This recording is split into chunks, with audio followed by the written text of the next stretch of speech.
This is your LMAX exchange technical update for Tuesday, November 1st, 2016.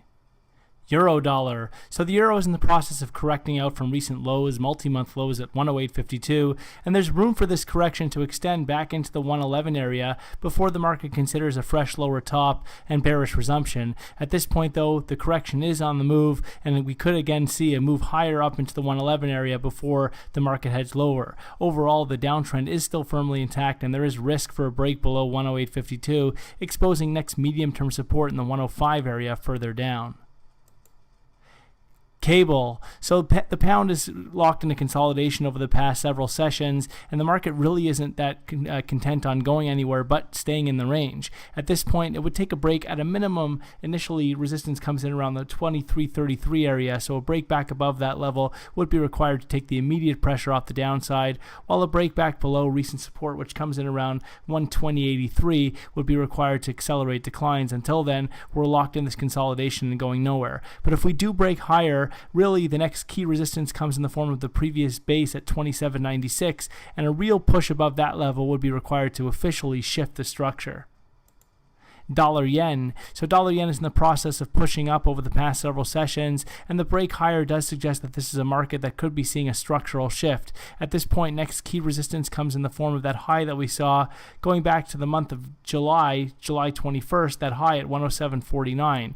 Any setbacks should now be supported with only a break back below 103.15 to compromise the newly adopted constructive outlook for dollar yen.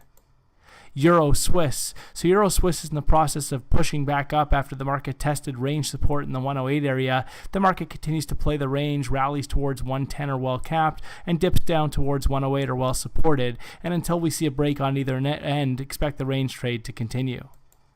Aussie dollar. So Aussie continues to be very well capped on rallies above 77, but at the same time the market has been supported into dips. Overall, it does look like the market could be putting in a more significant structural top, but we would need to see a break below 74.21 to confirm this outlook and accelerate declines. At this point, key resistance now comes in at 77.58, and only back above that level would put the pressure on the top side.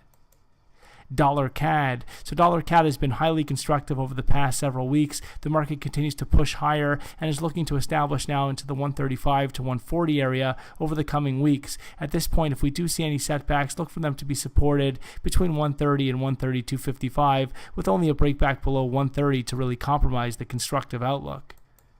Kiwi dollar. So Kiwi has been showing signs over the past several weeks of topping out in 2016 after stalling just shy of 75.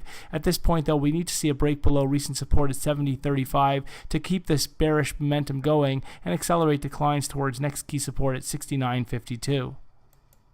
SPX 500. So the S&P 500 has been slowly showing signs of a major top. At this point, an acceleration will be seen on a break below the September base at 2108, which will open the door for a move back down towards the 1990 June low. At this point, any rally should be very well capped towards 2180.